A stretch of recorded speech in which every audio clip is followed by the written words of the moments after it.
This is 107.9 FM. My name is Troy Farmer, and if you can still hear me, then that means this old transmitter hasn't given up yet. The generator is humming, barely, and the fuel I've got left won't last more than a day or two if I keep it running nonstop. I'm coming to you from a studio on the edge of downtown Louisville, Kentucky, though at this point, I don't know if downtown means anything anymore. The power grid is dead, the streets are empty, and the only light left comes from candles in windows or fires burning out of control, with no one left to stop them. It's cold tonight. The kind of cold that gets into your chest when the heat hasn't worked for days. The thermometer outside the studio window says it's hovering at 32 degrees, but it feels worse with the wind slipping through cracks in the building. I'm alone in here, but the silence outside doesn't mean safety. Silence means they're waiting. Drop a comment. Tell me where you're listening from and what time it is for you.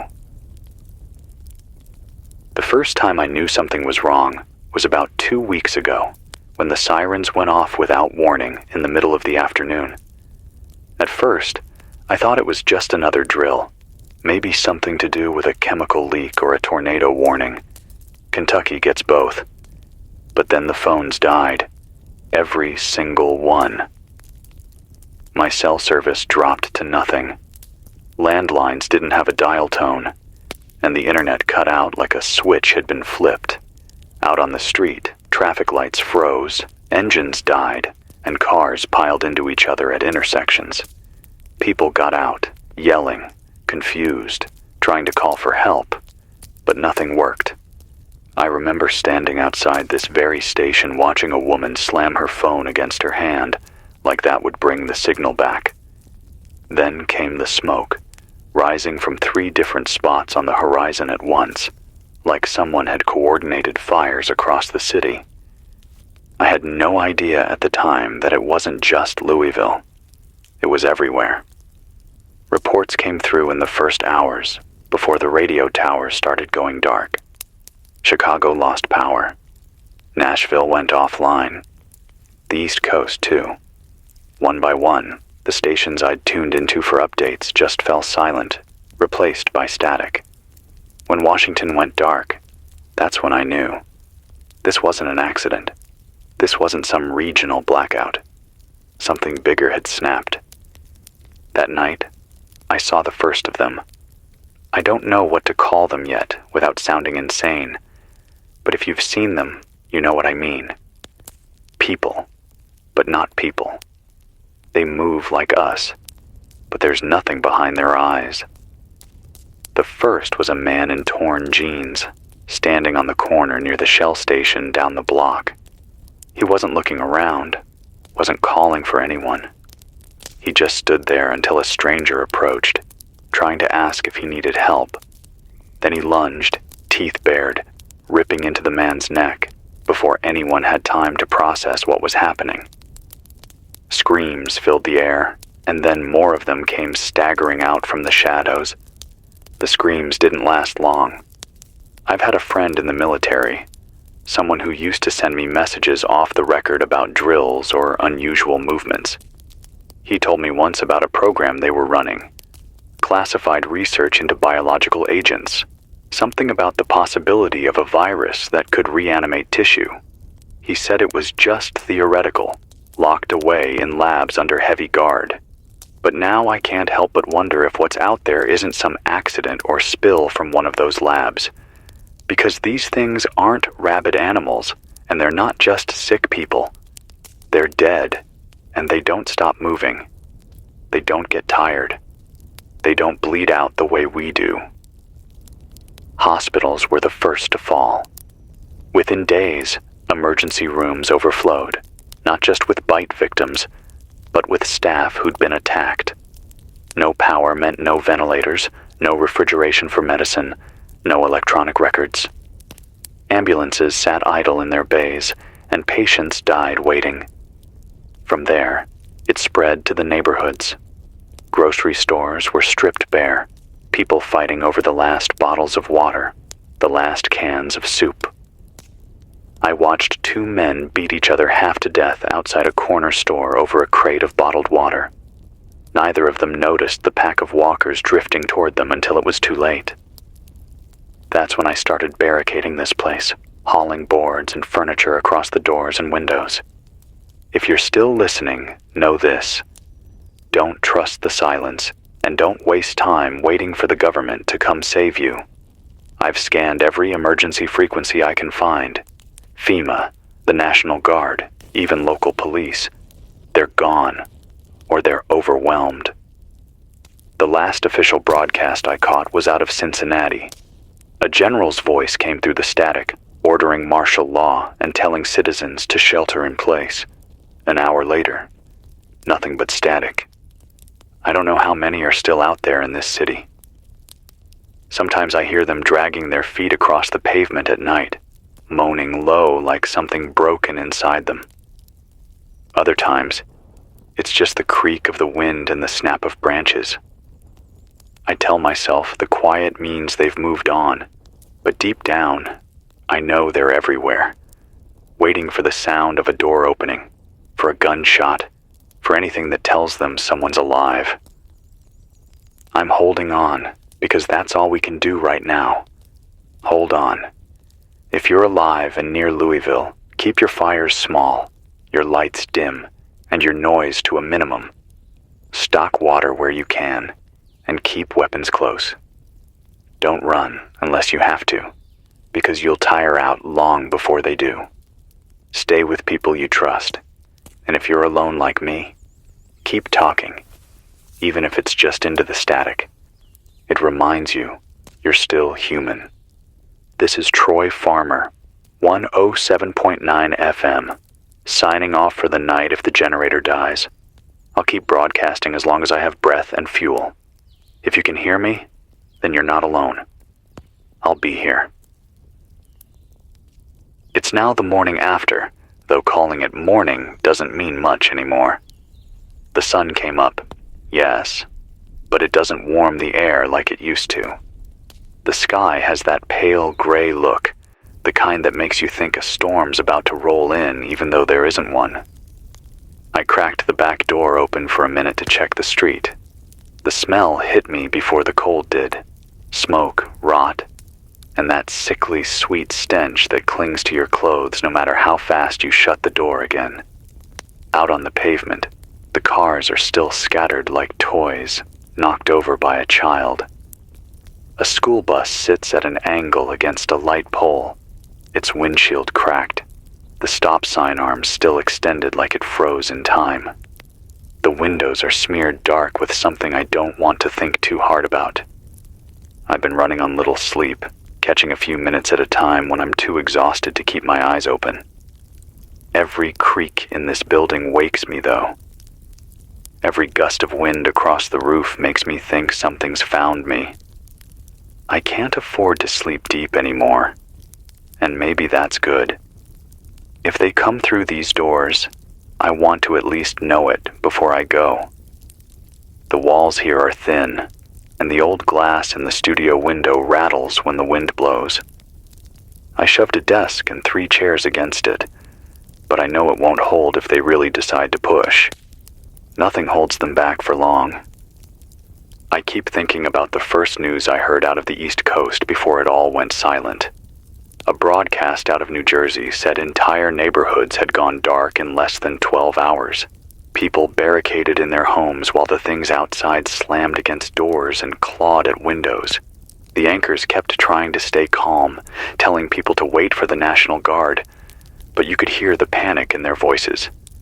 At one point, someone screamed off mic, and then there was nothing. Just static.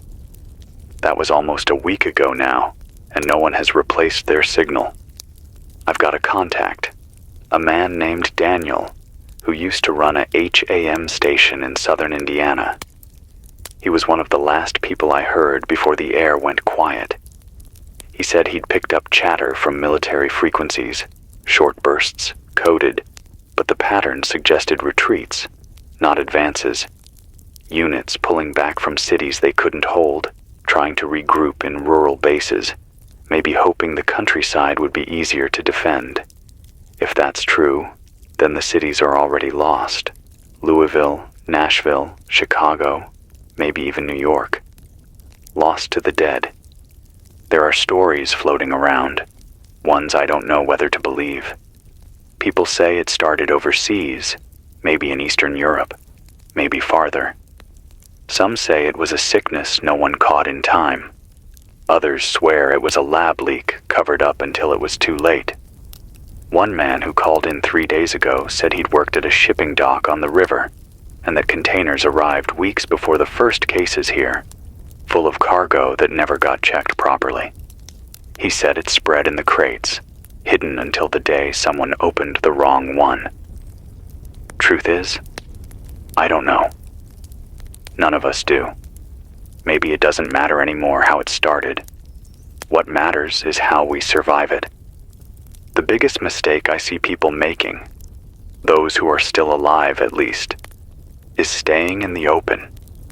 You can't just hole up in a store with glass doors or in a house with big windows and think you'll be safe. Once they see you, once they smell you, they don't stop. I've heard them pounding against steel doors for hours.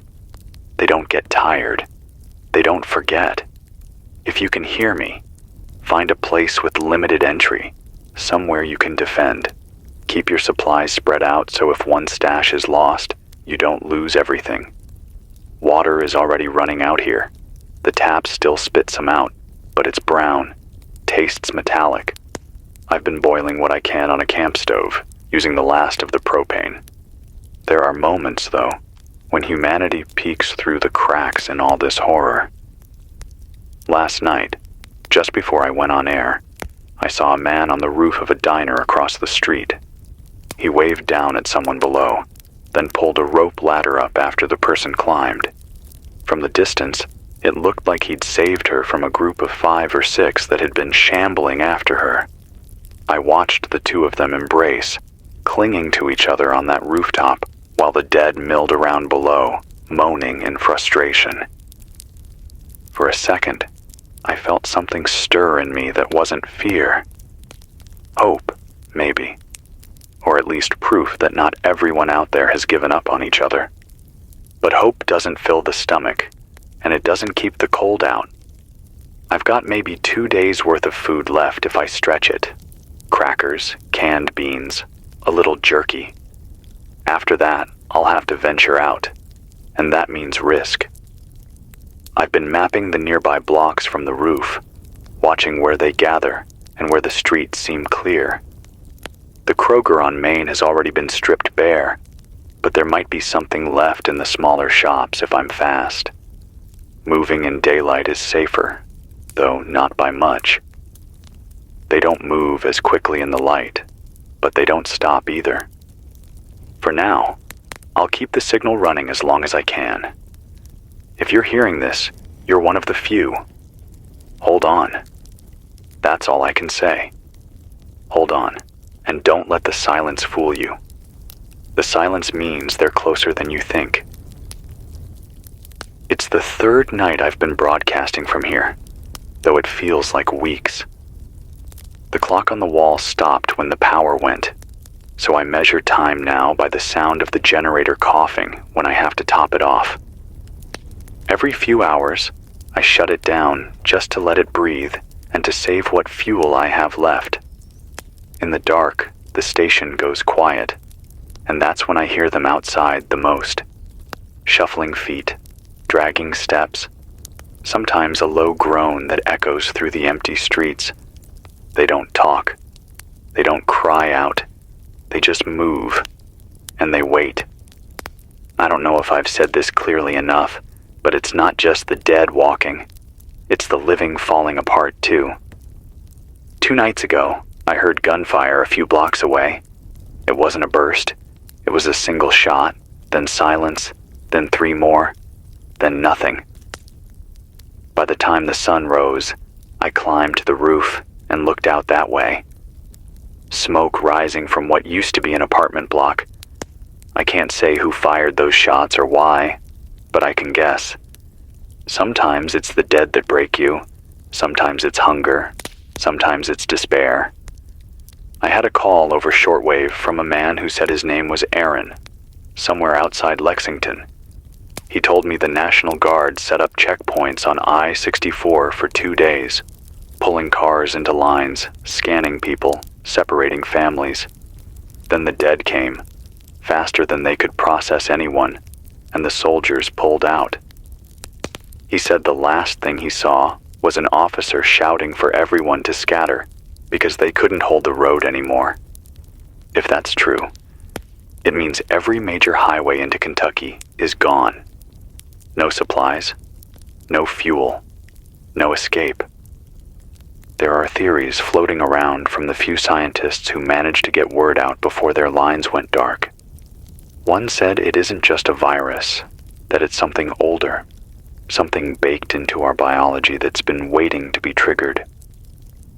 He called it a reanimation reflex, buried deep in our genes, like a switch flipped by infection. Another said it was pure military, a weapon designed to make soldiers unkillable, tested in secret until it slipped out. The truth is buried somewhere in those theories, but no one's left to confirm it. The hospitals are empty. The labs are cold. The people who knew the most are either dead or walking. I think about food more than I should. Every time my stomach growls, I wonder how long I can hold out before I risk stepping into the streets. I've marked out the corner pharmacy, the diner, the gas station.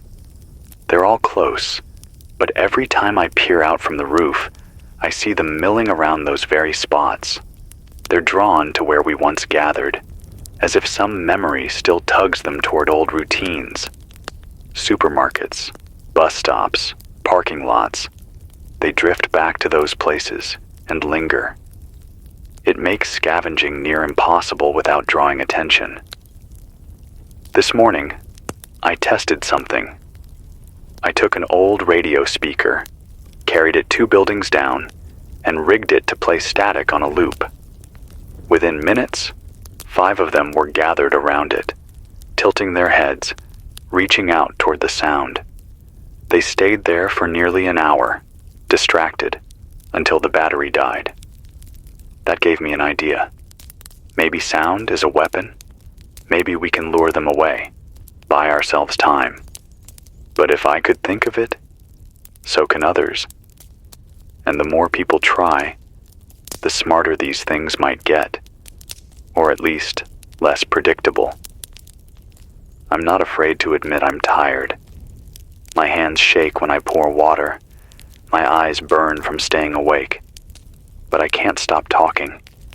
If I stop, the silence closes in, and the weight of this new world crushes me. So I'll keep this frequency alive as long as I can, for whoever is out there. Remember, don't trust the quiet. Don't trust promises of safety from anyone who can't prove it. And whatever you do, keep moving with purpose. The ones who freeze, who hesitate, they don't last. This is Troy Farmer, 107.9 FM, still alive, still on air. If you're hearing this, then so are others, even if you don't know it. Stay human, stay breathing, stay hidden. The air feels heavier tonight, like the city itself is holding its breath. I stepped outside earlier, just for a few seconds, and the silence hit me harder than the cold did. No cars, no voices, no dogs barking in the distance, just the creak of an empty swing on the playground down the street, moving back and forth in the wind. That kind of silence eats at you, makes you feel like the last person on earth. But then, from somewhere down near the river, I heard them. A chorus of groans carried on the wind, rising and falling, echoing against the old brick buildings. Not close enough to be an immediate threat, but close enough to remind me they're everywhere. I keep thinking about the way it all spiraled so fast. One day we had problems like gas prices and late bills. The next day, people were running for their lives. The first outbreak in Louisville spread through the hospital.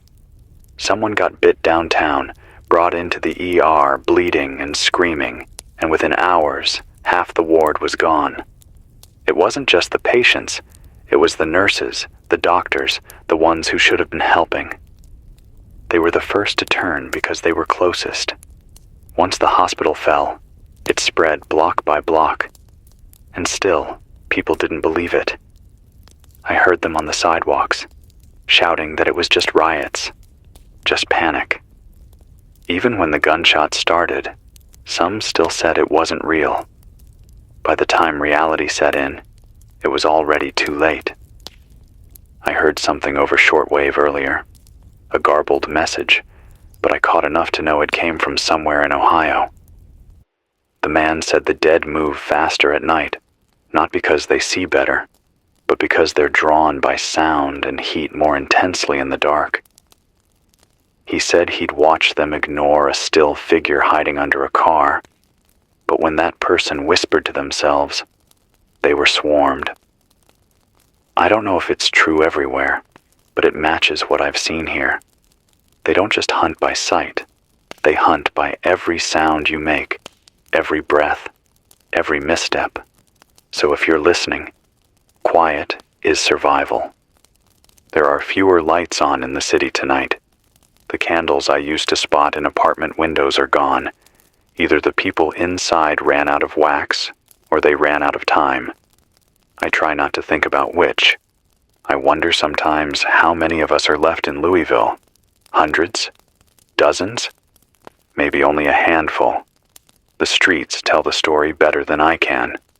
Abandoned cars with doors flung open, suitcases spilled on the pavement, bikes left lying in the middle of the road like their riders just vanished. And then there are the stains. Dark marks on the sidewalks that never quite wash away, even after rain. I know I'll have to leave this station soon.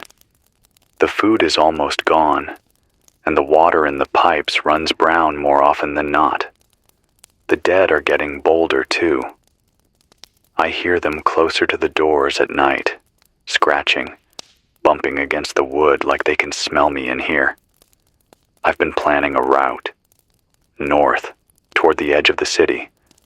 There are farms up that way. Fields, barns, wells.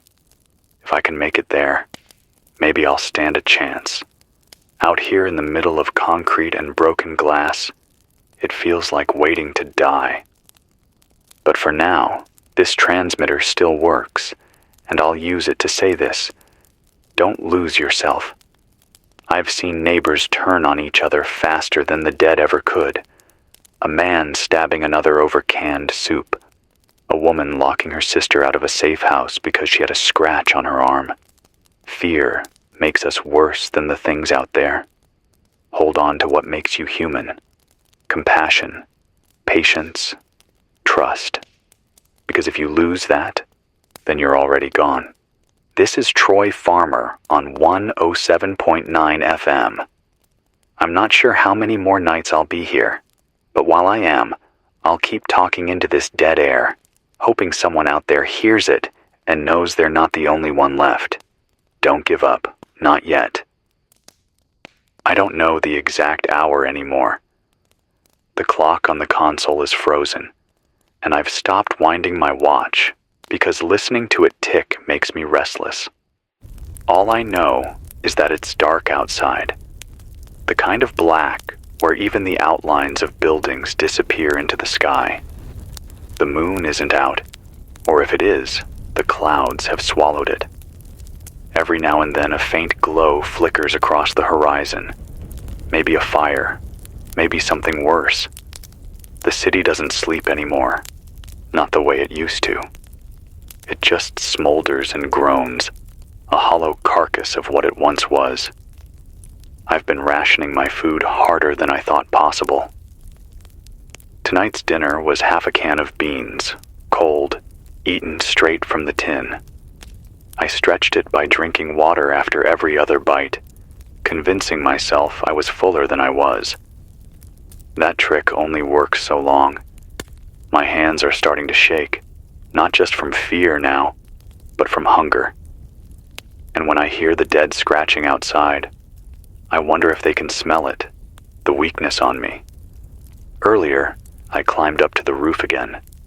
The air was sharp and carried the smell of ash. From up there, I could see across to the old bridge that spans the river. It used to shine at night with streetlights running the whole length, but now it's just a jagged shadow over the water. What caught my eye, though, were the figures moving across it. Dozens of them, maybe more, slow and steady, spilling out of the city and onto the bridge. They didn't stop. They didn't turn back.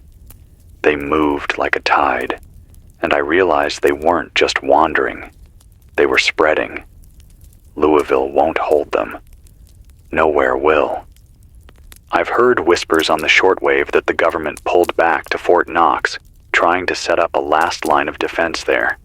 Supposedly, they've got fuel, weapons, food, everything needed to dig in. But if the dead are pouring out like I saw tonight, I don't know how long a base like that could last. Once they surround it, it'll just be another fortress waiting to be cracked open. The man on the radio said families are trying to push south, hoping the smaller towns haven't been hit as bad. I hope he's right, but I doubt it. If this sickness, this curse, whatever it is, spreads like it has here, then every small town will go the same way. Quiet, then chaos, then silence. I try not to remember the people I've lost, but in the quiet hours, their faces come back. My neighbor, Mrs. Dalton, who used to bring me pies in the summer. I saw her 2 days after the first outbreak, stumbling down the sidewalk with her jaw hanging at a wrong angle. My old friend Ben, who swore he'd hole up in his basement until this all blew over.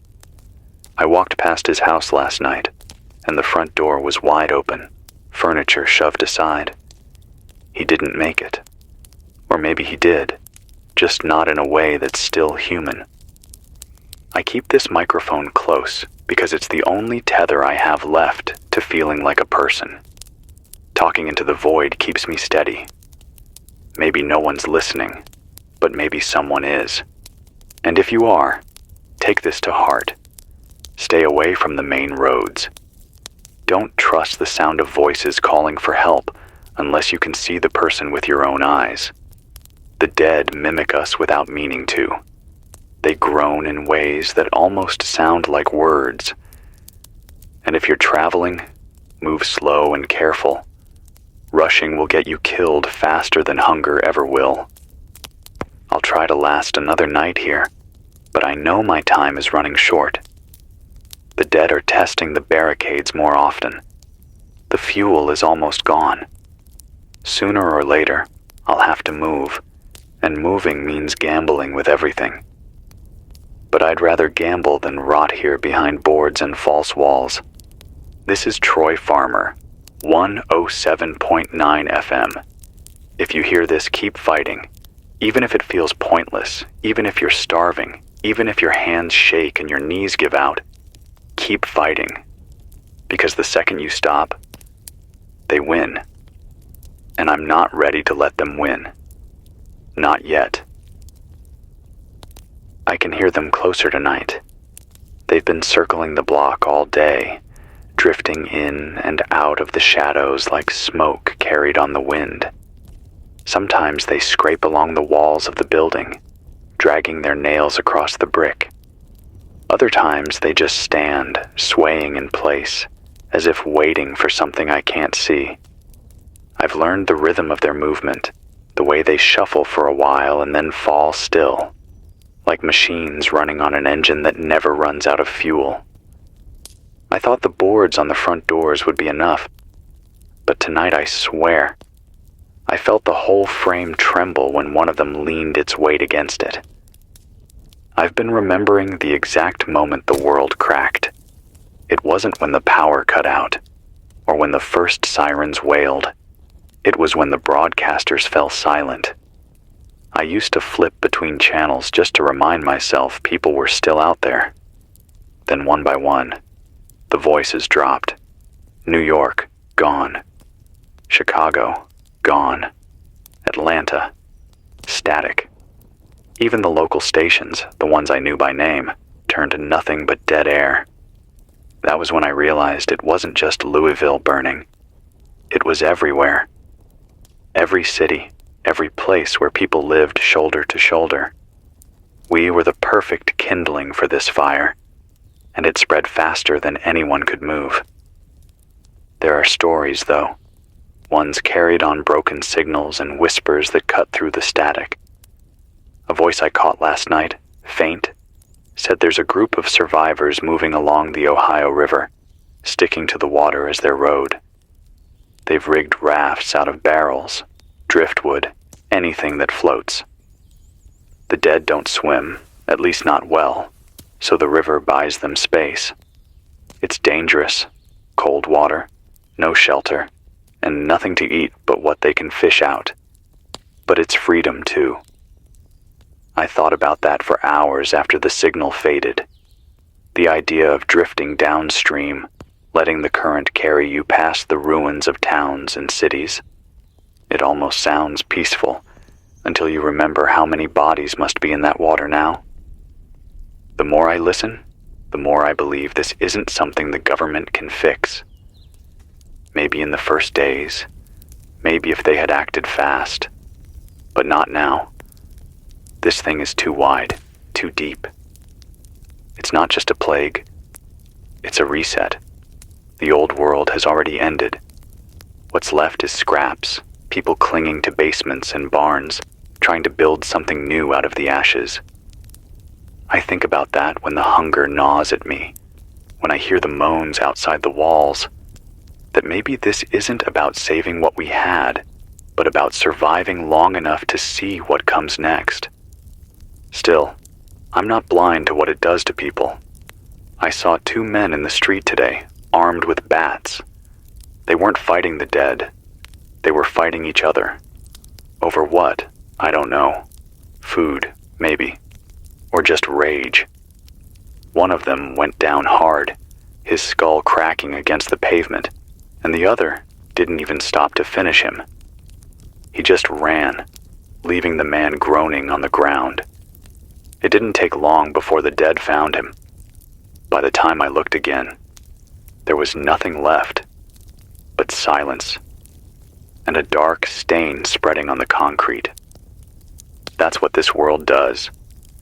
It strips away layers until all that's left is hunger, fear, and the sound of bones breaking. I know my supplies are nearly gone. Tomorrow, I'll have to move. I can't sit here and waste away while the dead pound on the doors. I've mapped out a route north, toward the edge of the city. There's a hardware store out that way that might still have tools, maybe even fuel. If I can make it that far, maybe I'll push beyond the city limits, find those farms I keep picturing in my head. Open land means sight lines, and sight lines mean warning before they come. Here in the city, they're on you before you know it. I'll keep this frequency alive as long as I can.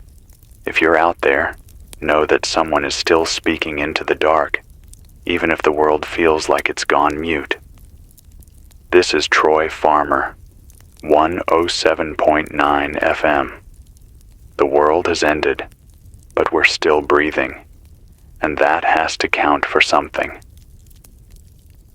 The wind rattled the loose sheet metal on the roof all night, and every time it banged, I thought it was the barricade giving way. I sat here with the microphone in one hand and a crowbar in the other, waiting for the sound of glass shattering or wood splintering. It never came, but the fear of it is enough to drain you dry. I don't know how much longer I can keep burning the fuel. The generator sputters now, like it's coughing its last breaths. And when it does finally die, this signal will go with it. After that, my voice will only be whatever echo survives in this building, until the dead sniff me out. I climbed to the roof again at dawn, just to take in the city one more time. It looks hollow. The skyline that used to glow with office lights is just jagged black teeth against a pale sky. Down below, cars clog the intersections, some with their doors still open, as if their drivers vanished mid-escape. Smoke rises in thin trails from different corners, probably from fires that started days ago and still burn because there's no one left to put them out. And the dead, they're spreading farther out each morning. They drift along the streets like spilled oil, pooling wherever something catches their senses. Sometimes it's movement, sometimes sound, sometimes, I swear, they're drawn by the memory of a place. The grocery store down on Market Street hasn't had food in a week, but there are always a dozen of them milling outside, staring through the broken glass like they remember what it once offered. I've been picking up faint chatter on the shortwave again, mostly static, but now and then, a voice breaks through. One message, repeated over and over, mentioned Bardstown. Said survivors are gathering near the old distillery, building barricades out of tanker trucks and rusted cars. I want to believe it. The voice sounded tired, worn down, but still human, still alive. The problem is that leaving here means walking through streets that aren't streets anymore. They're gauntlets. You can't make a sound, not one, because they'll hear you even if you whisper. And I don't have enough bullets to fight my way clear. Every step would be gambling on silence and shadows. I think a lot about what people must be doing in the small towns, the farms, the places the world usually forgets about. Out here in the city, everything collapsed in days. But maybe out there, the pace is slower. Maybe they still have wells. Maybe they still have chickens. Maybe they've banded together instead of tearing each other apart. Or maybe the dead don't care if it's skyscrapers or cornfields. They just keep moving until there's nothing left. That thought gnaws at me more than hunger does. I caught myself talking to the walls earlier, telling them I'd be leaving soon, that they wouldn't have to hold up much longer. Maybe it's madness creeping in, or maybe it's just the need to hear something answer back, even if it's only my own voice bouncing around. The human mind doesn't do well with silence. Not this kind. Silence that stretches, that makes you wonder if you're the last one still capable of stringing words together. That's why I keep this mic on. Not for news, not for updates, not even for hope. Just to remind myself that I'm still a man, not a shadow. If you're listening, take this with you. Trust the ground you walk on more than the walls you hide behind. The walls will give sooner or later. But your steps, quiet, steady, careful, those are what keep you alive. Don't run unless you see no other choice. Don't shout unless it's worth your life. And if you ever find yourself surrounded, don't waste your bullets trying to take them all down. Save one for breaking through the weakest point and run like hell. This is Troy Farmer, 107.9 FM, Louisville. Still alive for now, though the city feels like it isn't. If you're out there, cling to whatever piece of life you can hold. Even a scrap of bread, even a whispered prayer, even the sound of a stranger's voice across the static. Because right now, those scraps are the only thing keeping us human. The station feels colder tonight. I can see my own breath hanging in front of me as I speak. Little white clouds rising and fading in the dim light. The furnace hasn't worked since the grid failed, and the last bit of propane I saved for the camp stove ran out yesterday. I've layered on everything I could find. Old station hoodies, coats left behind in the break room, but it doesn't do much. The cold eats through fabric the same way the silence eats through your mind. It's a different kind of enemy than the dead, slower, quieter, but it wears you down just the same. I stepped outside earlier, just for long enough to grab a trash bin I thought I could use to reinforce the back door. The street was littered with paper, old flyers whipping along the pavement, and the sky had this copper glow from a fire burning somewhere across the river. I counted at least 7 of them moving near the intersection. Dead men and women, still wandering. One had no shirt, his ribs showing through skin pale as ash, dragging a length of chain behind him that clinked against the asphalt every step. They didn't see me, thank God, but I froze until they moved past. Even the smallest sound could have been the end. I've been replaying the early days in my head, trying to make sense of where it all went wrong. The first night, the city still thought it could manage it. Police cruisers roared through downtown with their sirens on, telling people to stay indoors. But the sirens drew the dead like moths. I watched a cruiser flip in the middle of Main Street when a crowd swarmed it, dragging the officers out before the lights even stopped flashing. By the next morning, no one was giving orders anymore. The radios crackled with half sentences, desperate calls for backup, then static, and then nothing. There's a rumor I've heard 3 times now from different voices on the shortwave. They say the dead aren't mindless, not entirely. That some of them remember fragments of who they were. A man swore he saw his wife, turned, pale with dead eyes, standing outside their house, humming the lullaby she used to sing to their children. Another said he watched a group of them line up outside a closed grocery store, as if waiting for it to open. I don't know if it's true or just grief bending what people see, but I can't shake the thought of it. If there's any shred of the person left inside, trapped, aware, but unable to stop themselves, God, I hope that isn't true. That's a worse fate than death. My supplies are thin. A quarter bag of rice, 3 bottles of water left. I found some tea bags in a drawer, and I've been steeping them in boiled water, pretending it's more than it is. Hunger twists you in ways I didn't think possible. I never noticed before how loud an empty stomach growls in a quiet room. I worry sometimes it's loud enough for the dead outside to hear. I need to plan my move soon. There's talk of a convoy heading south, a group moving along the interstate in a line of trucks, raiding gas stations and stores as they go. Some say they've got military with them. Others say it's just survivors who found a way to stick together. Either way, moving with a group sounds better than rotting here alone. But leaving means facing the streets, and the streets aren't forgiving.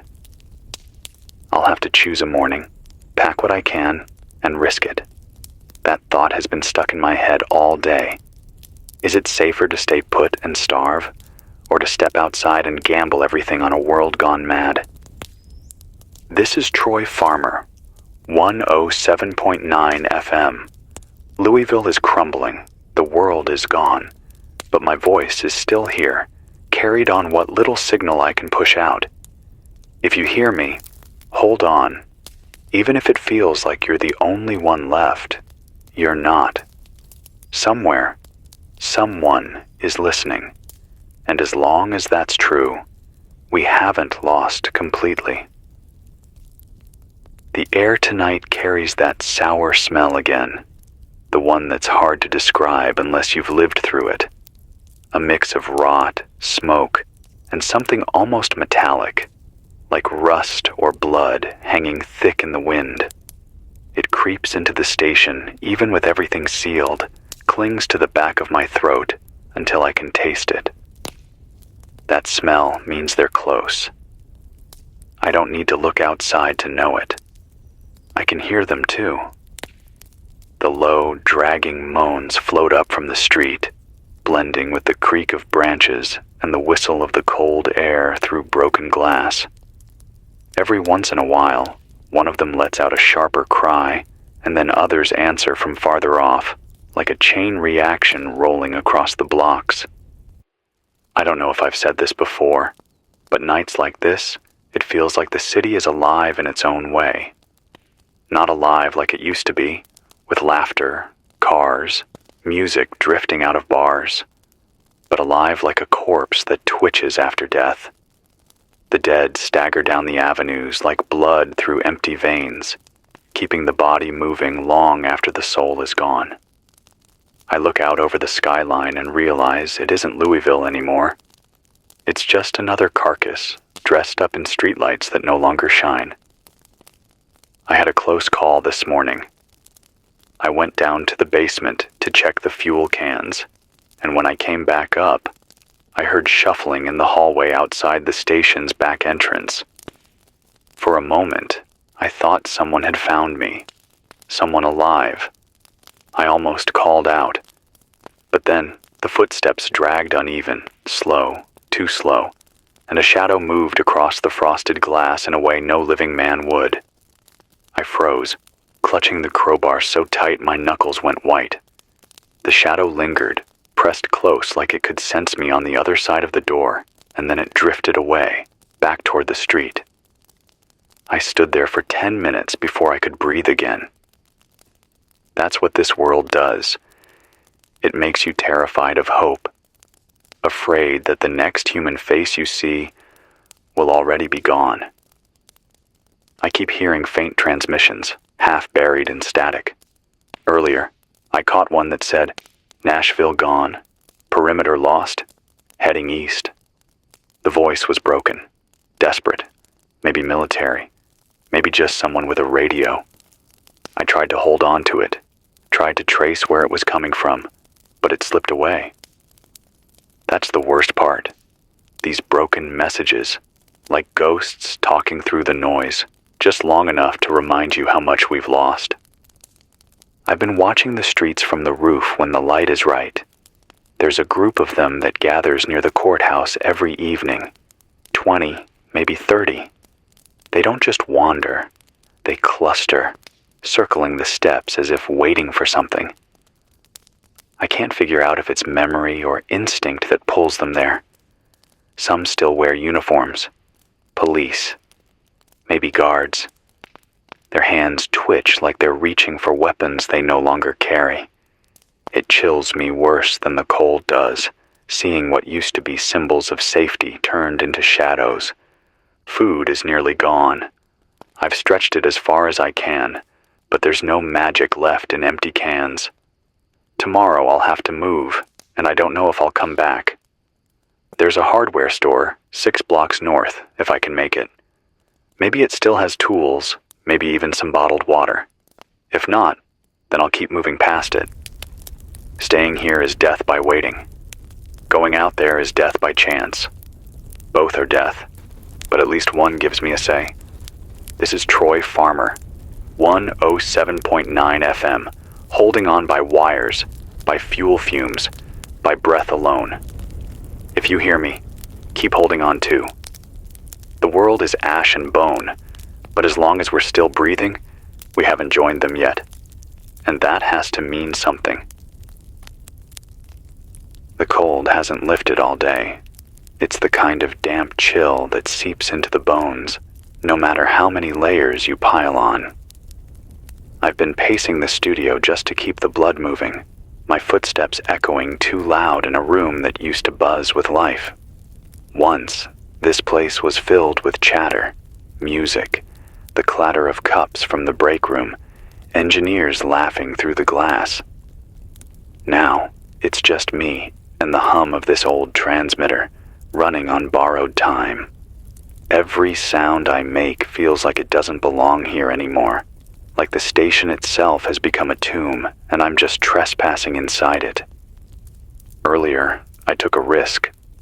I cracked the front barricade enough to peer outside.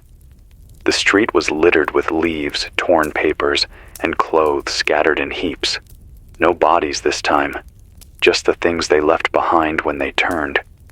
I saw 3 of them at the far end of the block, moving in that staggered rhythm they all share. One of them stopped in the middle of the road, his head lifting slow, sniffing the air like he knew I was watching. I ducked back fast, heart hammering, convinced he'd caught my scent. But minutes passed, and nothing came against the door. Still, the way he moved, it was too focused, like something more than instinct guiding him. I can't shake that image. The last of my rice is gone. I stretched it as far as I could, boiling it thin and pretending the cloudy water was soup. But there's no more pretending now. I've got 2 bottles of water left, and after that, I'll be drinking whatever I can find. I thought about the river today. The Ohio runs wide, cold, and filthy, but it's water. If I make it that far, I'll need fire to boil it, and I don't have enough fuel left for that. Maybe I'll risk it anyway. Dying from the sickness in that water might take days, but hunger will kill me sooner. I heard a faint transmission tonight, one that made my blood run colder than the air already has. A woman's voice, broken by static, repeating the same message.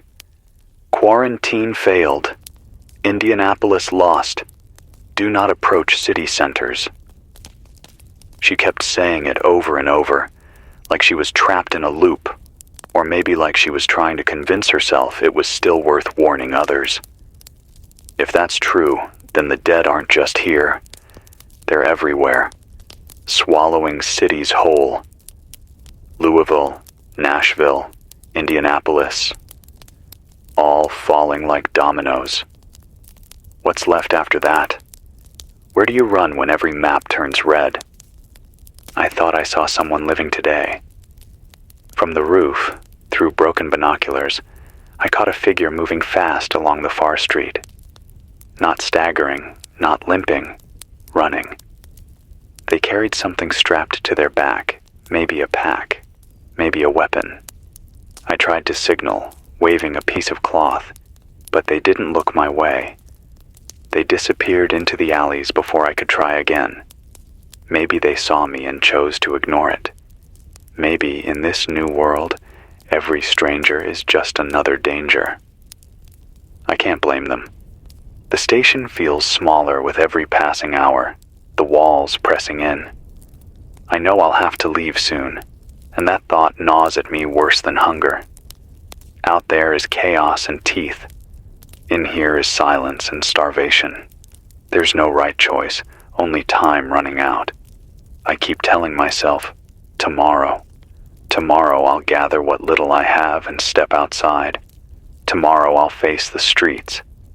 But when tomorrow comes, I always find another excuse to wait. Maybe it's fear. Maybe it's instinct.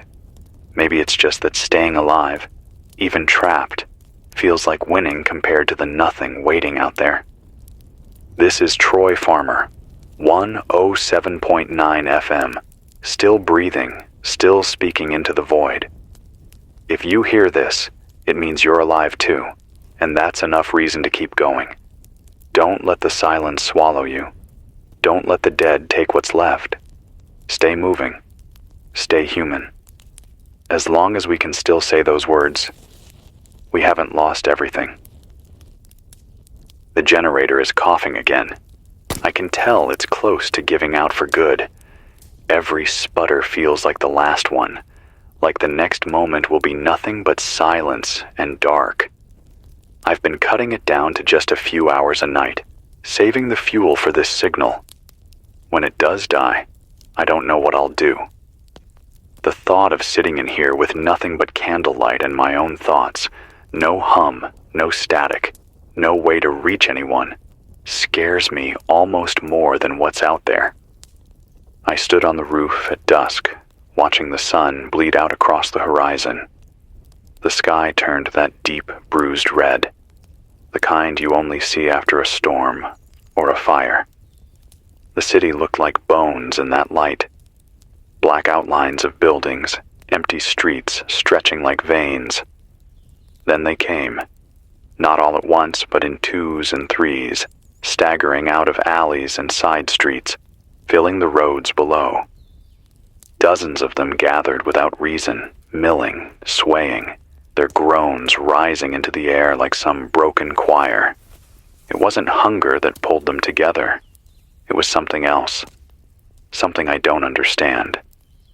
I don't think any of us do. I keep remembering the first news broadcast I heard after this started. A calm voice on a government frequency saying, "Stay indoors. Help is on the way." They repeated it every 10 minutes. "Stay indoors. Help is on the way." But no one ever came. Not then, not now. That was the last time I heard anyone sound like they believed there was still control. After that, the voices cracked, panicked, begged, and then went silent one by one. Help was never coming. It never was. There's something I need to say, because I don't know how many more nights I have in this building. If you're alive and moving, avoid the big stores. Walmart, Kroger, any of them. They're picked clean. And worse, they're nests now. The dead gather there in huge numbers. They don't leave. Maybe it's memory. Maybe it's instinct. Maybe they're drawn by the scent of the blood spilled in those aisles. Whatever the reason, those places aren't supply points anymore. They're traps. Look for the small spots. Gas stations on back roads, houses with boarded windows that aren't broken yet, hunting cabins, hardware shops. That's where you'll find what you need. That's where you'll stand a chance. I keep thinking about the old world, the little things I miss. Not the big comforts, though I'd give anything for a hot shower or a full meal, but the small ones. The sound of traffic outside at rush hour. The feel of clean sheets. The way people used to nod at each other in passing without fear. It's strange how much you notice their absence now. In this silence, you realize just how much noise it took to make a world feel alive. There was a noise outside earlier. Something different. Not the dragging steps of the dead. Not the wind. It was metallic, sharp, like someone slamming a door or dropping a tool. For 10 minutes after, I sat frozen, crowbar in hand, waiting to see if it was human or something worse. Then nothing. Just quiet again. Maybe it was another survivor scavenging nearby, or maybe the city itself is falling apart piece by piece. I'll never know. This is Troy Farmer, 107.9 FM, still here for now. If you hear me, keep going. Don't stay in one place too long, and don't wait for the world to go back to what it was. It won't. This is what we have now, and it's survival that matters. Every breath, every heartbeat, every step forward. As long as we keep moving, we're still winning, even if it doesn't feel like it. The station feels more like a coffin tonight than a shelter. The air is stale, heavy with dust and the faint stink of mildew creeping up from the basement. I keep lighting small candles, one at a time, but they burn down too fast, leaving wax puddles on the console. The shadows they throw on the walls twist in ways that make me think someone else is moving in here with me. I know it's just the flame, but my mind doesn't care. It races. It fills in the blanks with faces I don't want to see again. I went to the roof again at dawn. The streets below are changing, not just emptier, different. The cars that once blocked intersections are being stripped clean. Not by us, by them. I saw one of the dead pounding on a windshield until it shattered, crawling halfway inside like it was searching for something. I don't know if it was smell or memory driving it, but when it came back out, it had an arm dangling from its mouth. The body had been in that car for days, maybe weeks, and it still went after it like it was fresh. That tells me two things. They don't lose interest, and they don't stop feeding. Ever. I caught part of a broadcast this afternoon, faint and fading in and out. A man's voice, urgent, repeating the same words. Don't trust the highways. He said they're graveyards now. Long lines of cars abandoned, families trapped when the engines died, all turned in place. He said the dead fill those roads for miles, shoulder to shoulder, clogging every exit. I don't know if that was Indiana he was talking about or somewhere farther east, but it makes sense. Highways are choke points, and choke points always become death traps. If you're listening, avoid them. Take back roads, dirt trails, anything but the open asphalt. I keep circling the same thought. I can't stay here. The walls are thin, the food's gone, and the generator is giving up. But the moment I step outside, I'll be gambling everything. I've mapped routes in my head a dozen times. North, to the farms. South, maybe to Bardstown, if that rumor about survivors at the distillery was true. West, to the river, though that water looks black and dangerous. Every direction feels like walking into a grave, but staying here means dying slow, and I don't want that either. I've started hearing them at odd hours now, closer, sharper. Sometimes it's a scrape along the wall, like nails dragging against brick. Other times, it's a sudden thump, like one of them has thrown itself against the door. They're testing me. Not with thought, not with strategy, but with persistence. And persistence wins more battles than strength ever will. I caught myself talking out loud again today, pretending someone was here, someone to answer. I asked them if I should go, if I should wait, if I should try to make it to the edge of the city. The silence that followed was worse than no answer. It made me realize how badly I crave another voice, even if it's just someone saying, "I hear you." That's all it would take to remind me I'm not just screaming into the dark. This is Troy Farmer, 107.9 FM. Louisville is rotting, but I'm still here. If you hear me, know this. You're not the only one left. And if I step outside tomorrow, if I don't come back, let these words hang in the air a little longer. Proof that once we were still fighting, still breathing, still human. The sky turned the color of ash this evening, flat and lifeless, like it couldn't decide between night and day. The sun never really broke through the clouds, and by mid-afternoon, the whole city felt like it was trapped under a lid. That's when the sounds started carrying farther. The groans, the dragging steps, even the clatter of something metal falling over blocks away. Every noise traveled in the still air, and every noise made me flinch. I know they hear it too. Maybe that's why they gather faster when the weather presses down like this. I forced myself out of the station earlier, just for a short walk around the block. I needed water, and the pipes here have finally gone dry. I carried an empty jug and a hammer, heart pounding so hard I thought it would echo in the street. There's a church a block over with an old pump well out back. I'd seen it days ago, but was too afraid to try. Today I didn't have a choice. The yard was empty when I got there. No groans, no figures. But every window in that church looked like an open mouth, ready to spit them out.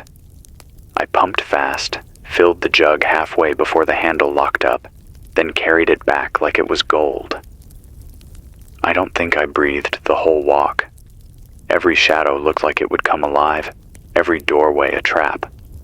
But I made it back, alive, water in hand. That's a victory, however small. I can't stop thinking about what I saw from the roof last night. A group of them, maybe 30, moving together down Main Street. Not staggering in random directions, but together, in a line. Some bumped into each other, yes, but they never broke apart. They kept heading west like a pack with a destination in mind. It chilled me more than anything I've seen so far. Random chaos is one thing. You can plan around it, hide from it. But if they start moving with purpose, if there's anything guiding them, then we're finished. The radio brought me another broken voice today, just before dusk. A man, barely audible, begging anyone to avoid the hospital district. He said it's overrun, floor to floor, that the dead piled up at the doors until they burst inward. He kept saying the morgue was the worst part, that whatever was locked down there didn't stay locked for long. His voice cracked before the signal died, but I'll never forget the sound of it. I don't think he was warning us.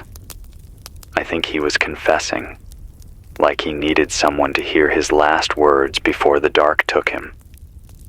It's strange, the things I miss.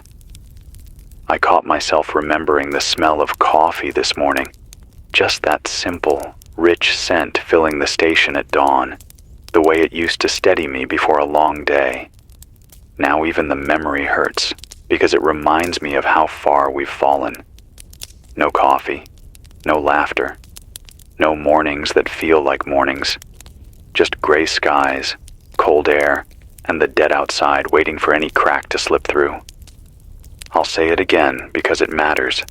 Don't wait for rescue. Don't stay in one place thinking someone will come for you. Move if you can, hide if you must, but don't freeze. The ones who freeze are already gone. They just don't know it yet. This is Troy Farmer, 107.9 FM, clinging to what little is left. If you can hear me, know this. Survival isn't luck, it's stubbornness. It's refusing to let go when everything around you says it's already over. Hold on, even if your hands are shaking, even if your stomach is empty, even if the dark whispers that you should give in. Hold on. Because as long as you do, the dead haven't won yet. The air tonight feels heavier than usual, like it's pressing down on the city, trapping every sound so it lingers too long. I can hear them out there again. The groans rise up like waves, then fade, then rise again, and in between, there are those moments of awful quiet where you swear they've gone, but they haven't. They never do. They just wait, drifting closer one step at a time, filling the gaps with their silence until they're right against the walls. I haven't eaten since yesterday morning. My last can of beans is gone, and all that's left now is half a stale pack of crackers I've been saving for when I really can't take the hunger anymore. I almost opened it tonight, but something in me keeps saying to hold back, because tomorrow might be worse. That's the kind of thinking this world has forced into us. Saving crumbs like they're treasure, stretching water like it's more valuable than blood. Hunger makes your mind play tricks too. A while ago, I thought I smelled meat cooking. It was so strong I almost cried. But when I checked, it was just smoke drifting from a burning car down the street, rubber and upholstery filling the air. My brain twisted it into food because that's what it needed. I keep remembering the last person I spoke to in this city face to face. His name was Marcus, a security guard from a mall near here. We met on the second day, both running with what little we had. He carried a duffel bag full of bottled water and a pistol with only 2 rounds left. I asked him where he was heading, and he said west, toward the river, because water meant escape. We talked for a while, both pretending we believed we'd make it. Then he offered me one of his bottles and told me to take care of myself. I never saw him again. I think about him every time I hear the moans coming up from the west side. I wonder if he made it across, or if he's just another figure swaying in the streets. The broadcasts are thinning out. Every day there are fewer voices, fewer signals.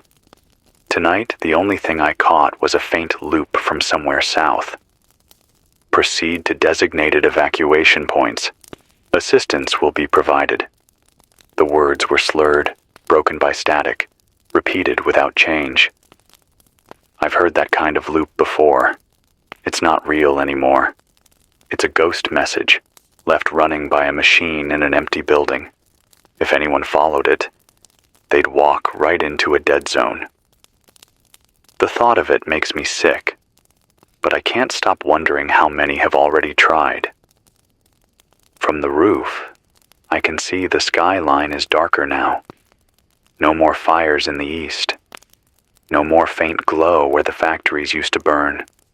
Just black outlines and the faint shimmer of moonlight on broken windows. This city is hollowed out, and soon there won't be a reason for me to stay. The only thing tying me here is this microphone, this signal. And even that will vanish when the fuel finally runs dry. If you're hearing me, remember this. The dead are patient. They don't rush. They don't leave. If you hide, hide deep, and never assume time is your friend. If you move fast and silent, because once they hear you, they'll follow until you break. And never forget, humans are still the bigger danger. Desperation makes people savage. Trust no one without proof they mean you no harm. This is Troy Farmer, 107.9 FM. Still alive, still speaking, even as the walls close in. If this is the last time you hear my voice, take it with you. Fight for every step, every breath, every scrap. Don't give them the satisfaction of taking it easy. Stay stubborn. Stay human.